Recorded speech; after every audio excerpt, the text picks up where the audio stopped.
ended up serving a 7-game suspension, and now his 2nd game back from that suspension. And it was huge that he was able to have that suspension reduced from 10 games to 7. Obviously, there was a history with Estes, and this has been a very frustrating year for Victor Robles. Hurt early in the season in that series with the Giants, and you know, to be able to just be getting back and then having, you know, the frustration of maybe going on the IL again by getting plunked multiple times. But this was one of the greatest catches that you were going to see, and unfortunately injured his shoulder in the process.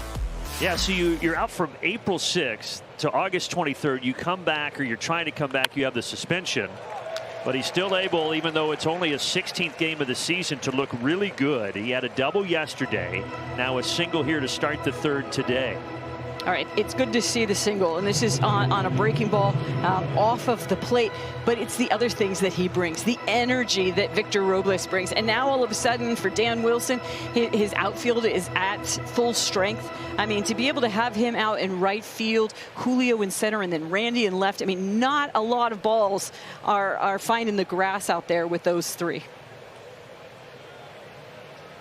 Back to the top of the order. Yeah, you feel with him back in the fold, and that outfield back at full strength, it comes at a perfect time with the Mariners just clinging to that 3rd and final wild card spot. And this Mariners team has been very, you know, left-handed hitter dominant, and so for Dan Wilson to have another right-handed bat, you know, particularly on a day like today, it's huge.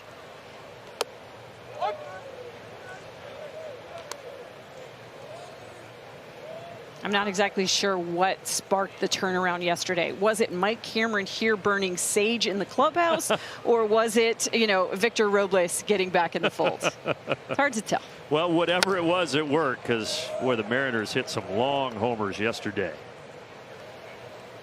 So what was going on? He went down in the clubhouse. That was happening. You know, to get the evil spirits out. I mean, the Mariners are doing a lot of things right now to try to sort of reverse, you know, the bad luck that they have had recently on the road. Previous road trip, they dropped 7 of 9, went home, had a fantastic homestand, and then, you know, came out on this road trip problems again. So you send in Mike Cameron with the sage, burn the sage, get rid of the bad juju in there, and I mean, I can't say it didn't work, Brandon. Well, so far, the feedback so far really good for the Seattle Mariners. Brad Adam downstairs. Brad, I know you can add more to this.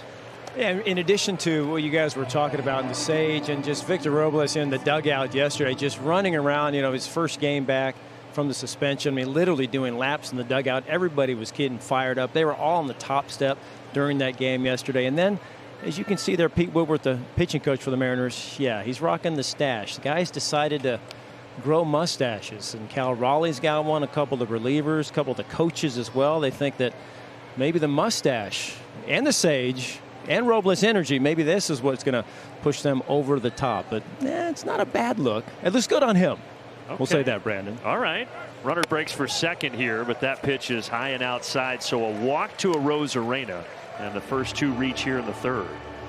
Somebody did point out to me on social media that it was Edgar Martinez who originally had the power of the stash. So give Edgar a little nod too. Edgar also joining this team on the road trip, and he works so well, you know, with somebody I know you know very well, and Kevin Seitzer and Bobby Magianis, the hitting coaches for the Mariners, used to be with the Braves, but they are all singing from the same hymn book. They are, you know, up the middle, big part of the field, never come off the heater mindset. Yeah, and Kevin Seitzer and Bobby, I mean, for Kevin, it was a decade as the Braves hitting coach. So when he left last year and was looking for a new home, didn't know how that would look for him. But I think it's been, and you tell me, you're around the team, I think it's been a really nice fit for both Kevin Seitzer and Dan Wilson.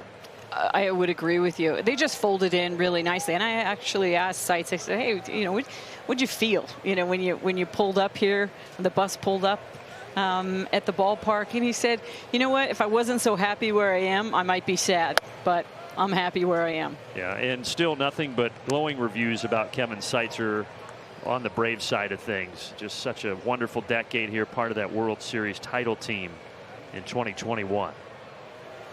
Yeah, I count myself very fortunate to be able to pick his brain about hitting day in and day out.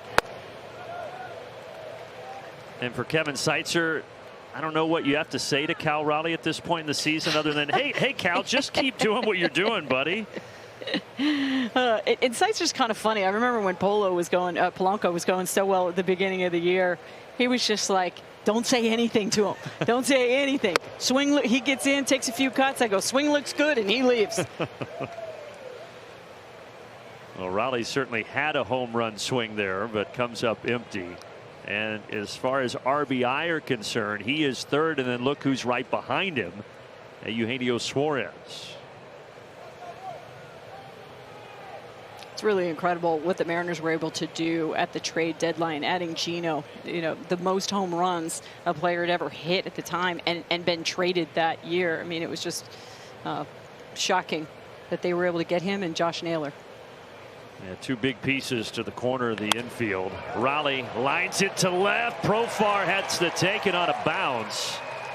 And Joey Wentz in a little bit of trouble here. The Mariners have him loaded with nobody out.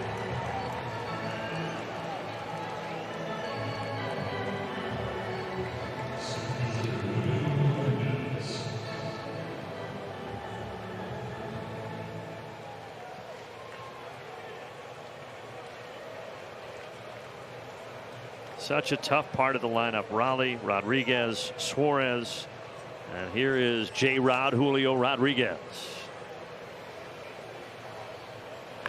Ground ball. Nacho Alvarez cannot make the play. It trickles slowly down the left field line, and the Mariners are going to score 3. Rodriguez clears the bases, 4-0.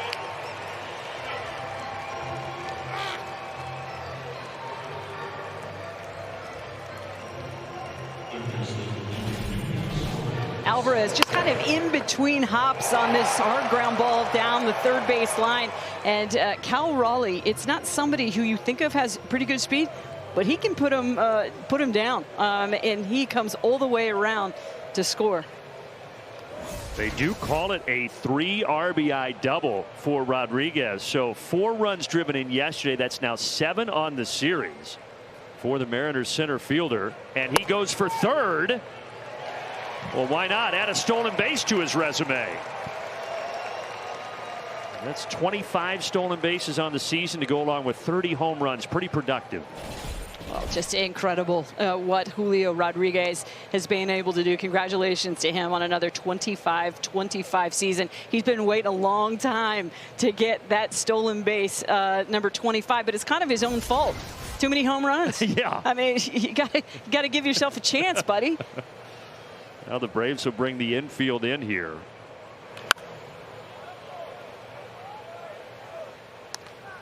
And for the Mariners, they scored the last 8 runs yesterday, and now the first 4 today. Just the 7th set of teammates with those numbers. You saw that note at the bottom. Pretty impressive.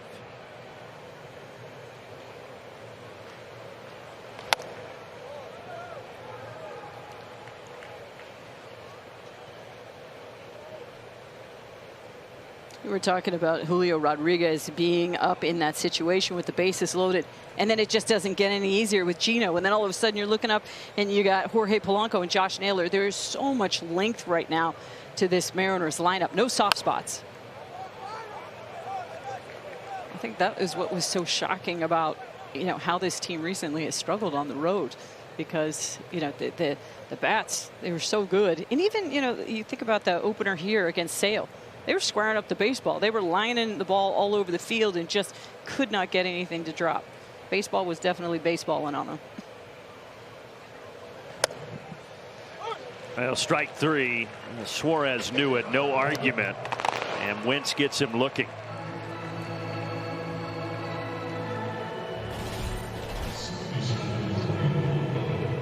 You never want to be in between. You've always got to be on time for that heater. And I think just in the back of his mind, he had that curveball that he had seen so slow, 77 miles per hour, and just a little tardy on that fastball. Infield stays in here with 1 out. Line fouled off the bat of Polanco. Yeah, last year at times it was Mariners pitching just carrying the team and the hitting falling behind. This year the hitting has been there. Certainly the home runs, and the pitching has been a little bit of a question mark. But you look up and down the roster and the rotation. If they get both going at the same time heading into October, this can very much be a team to be reckoned with.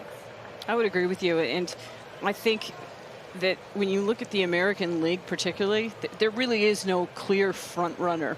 Nationally, it's a little bit a different story, but it's wide open there for anyone who kind of wants to take it. And the Mariners have certainly put themselves in position to do that.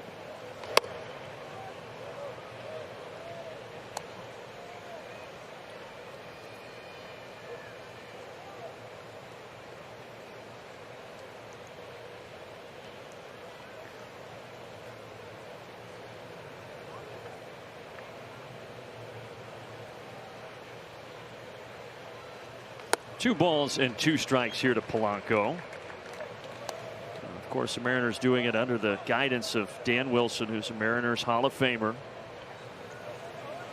And his first full season, as we said earlier, took over the end of last year after Scott Service was let go. But Dan Wilson trying to get this thing turned back around and get Seattle their 75th win of the season today.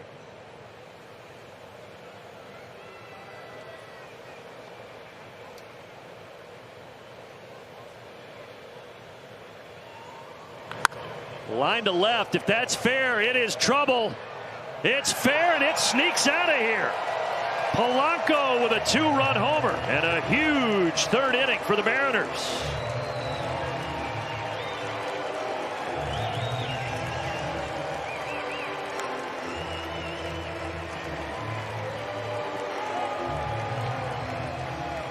And Polanco right there.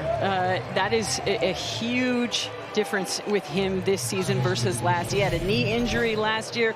He struggled to bat from the right side. This year it's been a much different story. And then the other thing we see within that at bat, Brandon, his ability to lift the changeup. That is something that he's hitting a lot better this year. Off speed, hit just a $145 against off speed last year. Much different story this year. That one's going to go deep to right and to the chop house. Back to back. First Polanco and then Naylor. 7-0.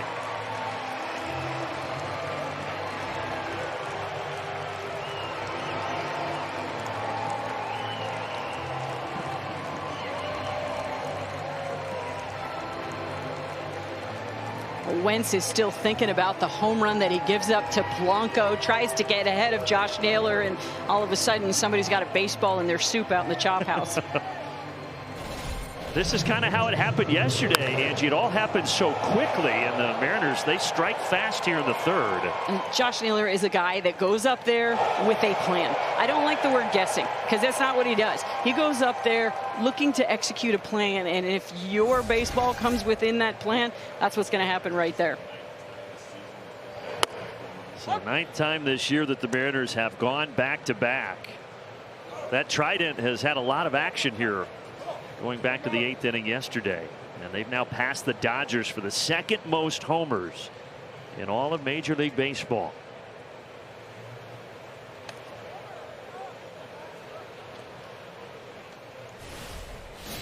And Garver, his last time up, he just missed one. StatCast 3D powered by Google Cloud. A triple off the wall. I don't know, maybe he wants the home run, but Garver's not a guy that hits a whole lot of triples, so that had to be pretty fun for him as well in there doing the catching today. So StatCast telling us maybe if there was a little less wind, that would have been a homer. I mean, somebody probably had to fall down for Garver to get a triple, and things lined up. Yeah, those catchers, they celebrate those triples a little differently.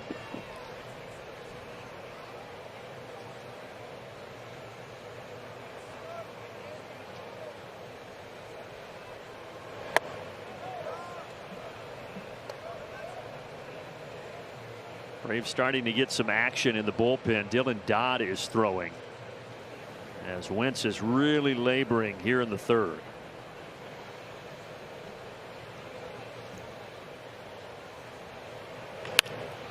And there's another hit. So Garver is 2 for 2. It is a hit parade right now for the Mariners.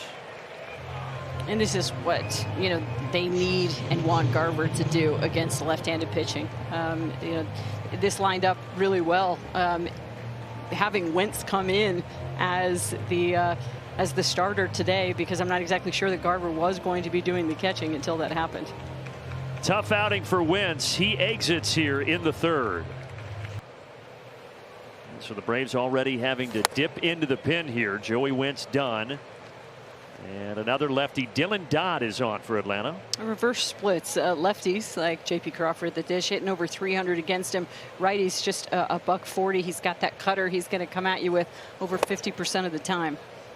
Yeah, so pretty major reverse splits here for Dylan Dodd, who the Braves brought up a couple of years ago as a starter. He made a couple of starts. He struggled, spent most of last year back down in AAA. They moved him to the pen this year, and he's had some pretty decent success. Well, the one thing he doesn't do, which is helpful, is he just doesn't walk guys. You think about league average over 8%. He's down at 2%. That is music to Brian Snitker's ears. I can tell you that.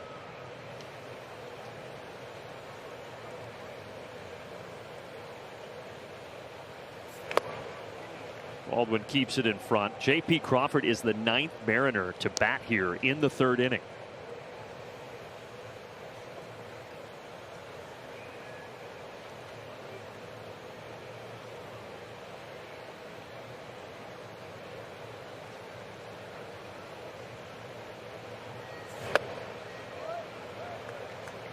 Did you just jinx Dylan Dodd? Is he going to walk his first batter? 3-2. Where are you on the jinxing? Do you feel that you have ultimate power here in the booth to be able to control the game? I do not. Ooh, off of Ozzie, and that might have got him in the right hand. And the runners are going to be at second and third as the throw goes towards Alvarez. But Ozzie instantly started shaking that right hand and wrist area.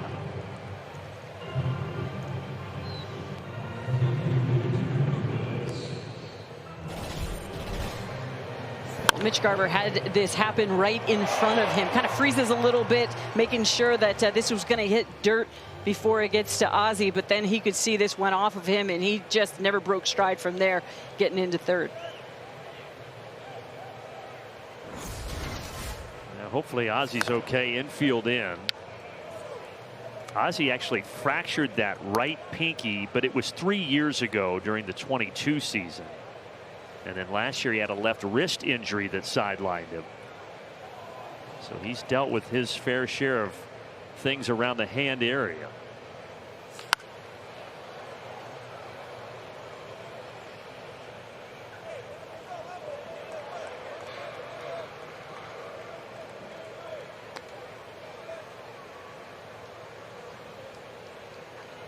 They did score that a hit for Crawford.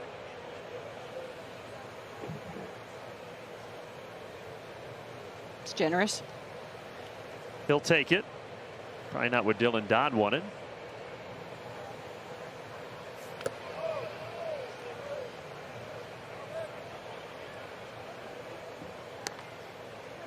Obviously, the thing that makes that a hit versus the error is the bad hop, and it jumped up on him.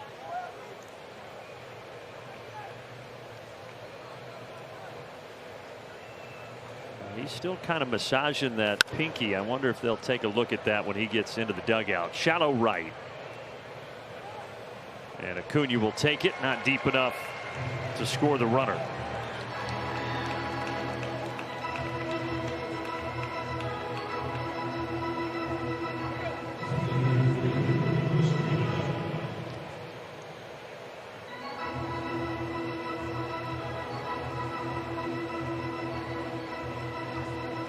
So Randy Arozarena, and I'm hearing the Macarena. Yep. Okay. Matthew Kaminsky, the organist here, he likes to get creative. Brilliant. So brilliant. We heard that yesterday and again today.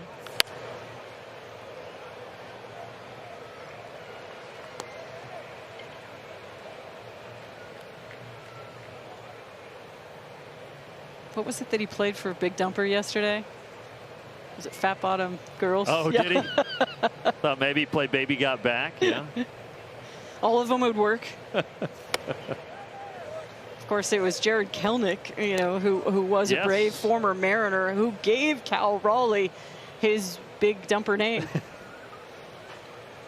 And Kelnick now in the minors with the Braves at the AAA level. Ground ball, and that is through the left side. The Mariners are going to score 2 more. Make it 8 home here in the 3rd for the Mariners.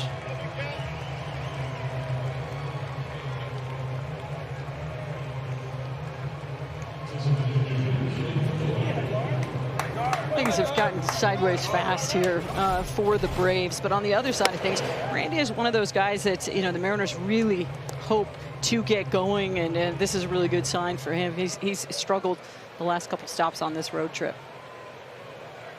Yeah, as Ron Burgundy might say, that escalated quickly. Speaking of Ron Burgundy, that's the Cal mustache. And here is Mr. Raleigh. Yeah, I'd be curious to see now that they've won a couple games, starting to hit the ball better. I think those mustaches might be here to stay, Ange. At first, I'm going to be honest, I didn't like it, but it's working, so, you know. It's growing on you? It's growing on me.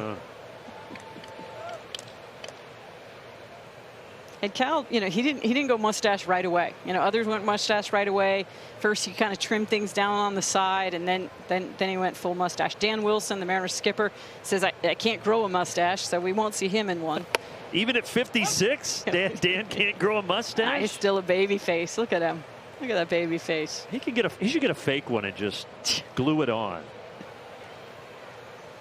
If we do see one, we will know it's not real.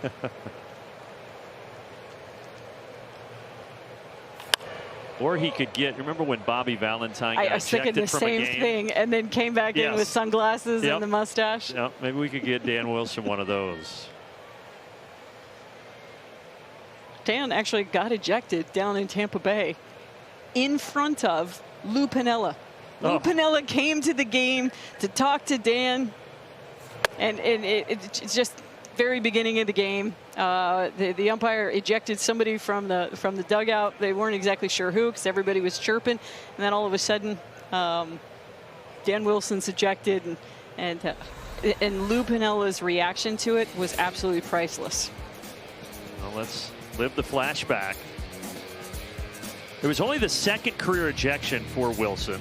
Isn't that great? But see, from there, it was like, Lou's there. Go get your money's worth, Dan. Kick your hat all the way out to the pitcher's mound, you know? Pick up a base. Well, Dan Wilson has no reason to be angry right now. An 8-run 3rd, and the Mariners are straight rolling here in Atlanta on a Sunday.